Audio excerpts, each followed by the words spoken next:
Hello everyone, Matt Thompson with you for a Wednesday news wrap here on AFL.com.au. We're going to check in with the footy news from all around the land. Let's begin at Greater Western Sydney because that is where Tom Scully has confirmed today that he is returning. He is going to play his first home and away game in Giants colours. Of course, he missed round one after that NAB Cup friendly fire incident with Israel Folau. He's recovered from that fractured cheekbone though and will play against North Melbourne in Tasmania as the Giants travel in the home and away season for the first time.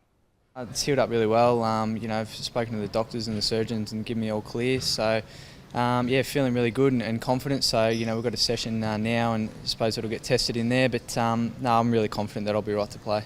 Scully's former club Melbourne, of course, in the news at the moment. We've got more reporting on that story right across AFL.com.au at the moment. But in a football sense, the Demons really have to focus now on their trip to Perth to take on the Eagles, particularly after everything that went wrong against the Brisbane Lions. Mark Neal speaking today, he really does want to put the focus back on football. I just want to move on. Like I said, the last 48 hours have been pretty stressful for me and have been, more to the point. I know it's an industry that has the media spot. It's been a fairly stressful time for my family, Julian. And as I said to you, the AFL dealt with it really swiftly and very professionally yesterday. And so, for me, done and dusted. Move on.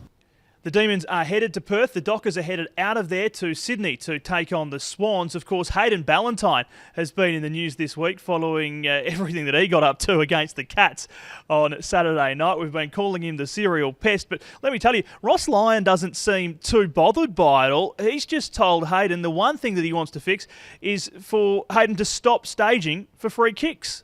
It's that milking that we've put on the agenda that he doesn't want to be remembered for that. What he wants to be remembered for is his great ball winning and pace and goal kicking and enthusiasm. And so, out of the whole package, I think if that's all he needs to sort of control, we're really happy with Hayden. And he's mentally tough.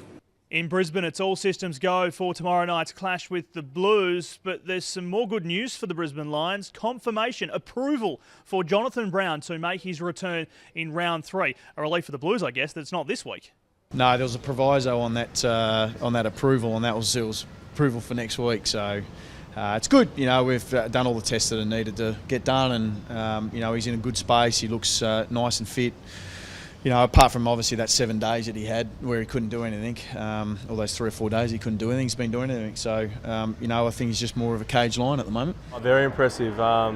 They've got some really good young players playing well now, and only a couple of weeks ago they beat us by 12 goals up in Maroochydore. So although the personnel is probably going to be a bit different this time, we're definitely not going to take them lightly, and it's going to be a very hard game.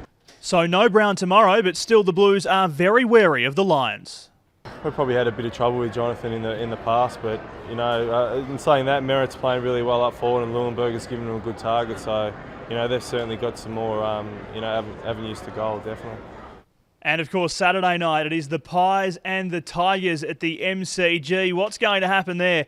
Who knows? Both teams coming off round 1 losses. Yeah, it was a disappointing result in the end against Carlton. We just sort of didn't get to play the game on our terms at all, with the exception of a patch in the third quarter. So it'll be good to get out again on Saturday night and try and put into play what we want to do. I think we played some good footy in patches, but we're obviously a bit inconsistent. But it's round 1, and there's a lot of footy to be played during the year. So if we can keep improving by the end of the season, then we should be in good stead, I'm sure, by the end of the year. Yeah. And that is a wrap on your footy news for this Wednesday. Of course, we've got reporters and cameras all across Australia. Keep clicking back to afl.com.au for the very latest footy news as it happens.